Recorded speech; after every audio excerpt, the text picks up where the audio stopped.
Welcome back to an emergency edition of Idology. We've got to have it because otherwise Jimmy Iovine wouldn't know what to say next week. I'm here with season 6 standout Melinda Doolittle, and we're going to discuss top 7 week. And Melinda, I've got to say, my worst nightmare almost happened. Jennifer Lopez took the microphone away from a member of the top 7, and I thought she was going to sing. Give me that mic! This is crazy! Oh no, she did not. Pick your body up and drop it on the Bored now. And Jessica, I think, was a little reluctant. The look on her face was kind of like, wait a minute. Who do you think you are? It was something step off, you know. I'm not gonna, this is a family show, I'm not gonna say what Jessica was thinking. This apple is your ego. Imagine it expanding to the point of critical mass, making you an uncontrollable monster. We're burying the lead though. Let's discuss. Jessica Sanchez, you are in the bottom 3. Well, yeah, of course, because she's in the group that doesn't have the cute white guys in it. Before I respond to that, I'll have to take an extra strength vitamin duh. There's a lot of conspiracy theories on the internet. We have to investigate. This was staged, that Jessica couldn't have been the bottom vote getter. What do you think? I think she was at least, if nothing else, in the bottom 3. Yeah. But I think when they saw her name down at the bottom, they were like, oh, wait a minute. We got to do this one up. If you'll allow me to indulge in a metaphor for a moment.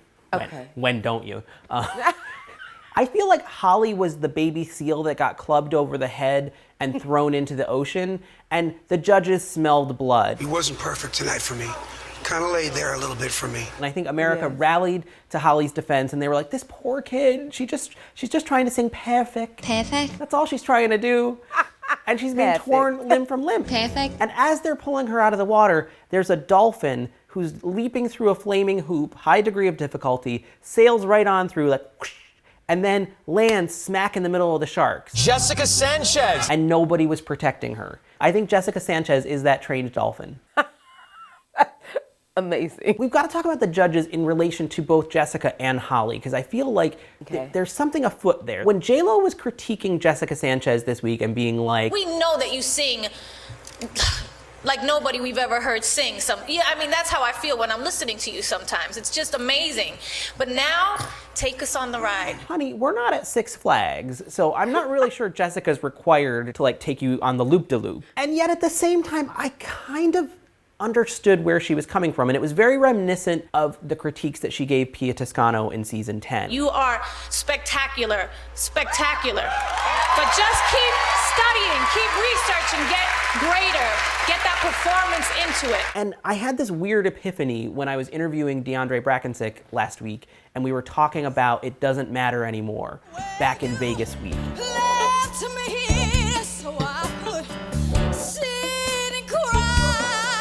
I don't think that Jessica Sanchez has shown up yet on the live shows as technically proficient and as remarkable as she's been. And don't get me wrong, she's remarkable, and I'm always super impressed by what she does. But I haven't been moved. I've felt it from here up more than down here. And when she sang that in Vegas week, I felt it here. And the coolest thing about Vegas week is that they took the song in like the opposite direction of what it had been before. Yes. And it forced Jessica to sing it differently. She had no choice but to take it to church.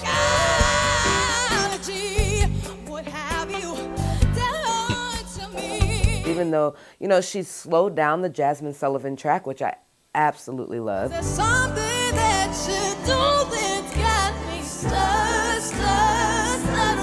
But she still stayed so true to how the song goes, how it was done. You know, she didn't really change it up any more than to slow it down a bit. And I think maybe if she would kind of take a song that no one would expect from her and then just completely flip it, it would bring something else out of her. You know, I think maybe the note from J-Lo should have been, take us on a journey and don't bring your GPS. Ah, nice. I think we've got to just touch on Holly's journey for a moment. I feel like this is a contestant that has gotten so much information thrown at her that she's in total control alt-delete mode. She's just like, do-do-do-do. There's a correlation in how she's dressing and how she's failing to connect. She's often dressed like an Ice Capades backup skater or a pageant princess. I'd like to just see her in jeans and a t-shirt, just being a kid. Some of that teenageriness gets just sucked out when she starts performing. I'm gonna have a Randy Jackson moment right now and drop a name, but I just was talking to Jodie Benson, who is the original Ariel from The Little Mermaid. She loves American Idol, and she was talking about Holly, and the one thing that she said about her was that Holly is like a perfectionist, where it almost makes you nervous to watch her. This is where I go, this is where I turn, this is how I move my mouth. Maybe I should round my vowel here. Even when she's doing like a fist pump, you know that she planned right when she was gonna do it, how she was gonna do it.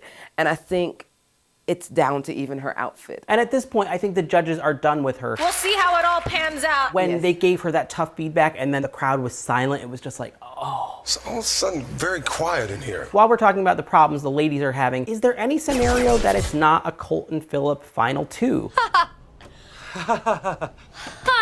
We've heard this theory espoused before. When you've been in the bottom three, your chances of winning Idol are drastically reduced. Fantasia was the only Idol to hit the bottom three, with the exception of Chris Allen in top 5 week, which is so far along that bottom three almost doesn't count. Even though we said it here first, Jimmy Iovine picked up on it. It's you against Phil. Let's cut the I don't think both of them are in the final three. I really don't. They, at some point, have to kind of cancel each other out, because I feel like they have kind of the same voting demographic. And I love that they didn't give into it, that instead Colton laid his head in Phillip's lap and got caressed as they did the group song. Phillip, what I want to know is, do you want to win this thing? I don't think it's that Phillip doesn't want to win, but I think that Phillip is either less willing or less aware of what it takes to win. I'm not sure Phillip knows he's on a reality show yet. Colton knows he's on a reality show, and Colton is playing a very, very smart Idol game. And look, Colton is not my ideal singer. I probably am disinclined to purchase a Colton record when it's all said and done. But if he makes the final three, I cannot dispute him getting there. He's mixed up tempo, he's mixed up lyrical content, he's picked songs by men and by women, he's sung things straight ahead, he's sung things completely flipped on their head. He takes his fashion seriously, he changes up his hair, he knows when to look at the camera. He is not stupid, and I don't like stupid. Colton is using his artistry to kind of play the game, and Phillip kind of thinks that in order to maintain his artistry, he can't play the game.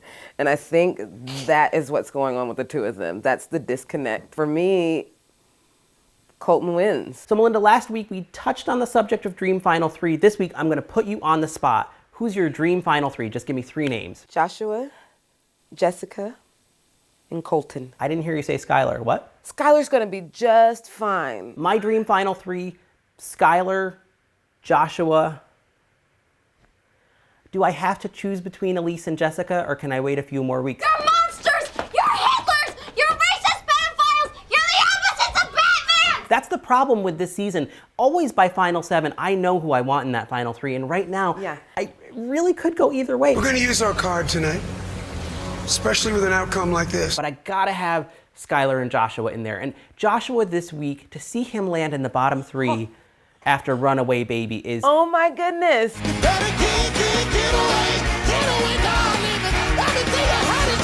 He sped it up, gave us something different, something current, and I mean, nailed it. I think he's a singer who manages to embody whatever emotion he's singing, whatever lyric he's tackling, he just sells it. And, you know, he doesn't need to have lived the exact experience to bring the song lyric to life, which is amazing. He's an entertainer. He's an entertainer. He's an entertainer. Skylar, I think, does the same thing with her lyrics. I think yes, she does. She's She willing. was great. She tackles adult material, and it's tough at that age when you're in that late teen to early 20 stage sometimes to cover that really mature material.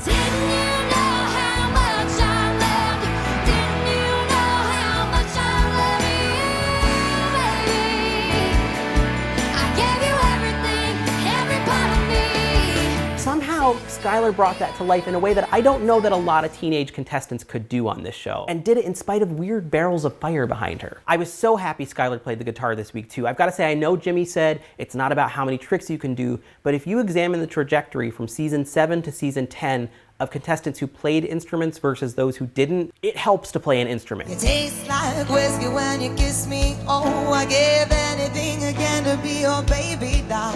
It does get you further in the competition, and I didn't really hear that much guitar from her. It doesn't matter. Didn't you know how much I loved you? She got up there, she showed that she can do it.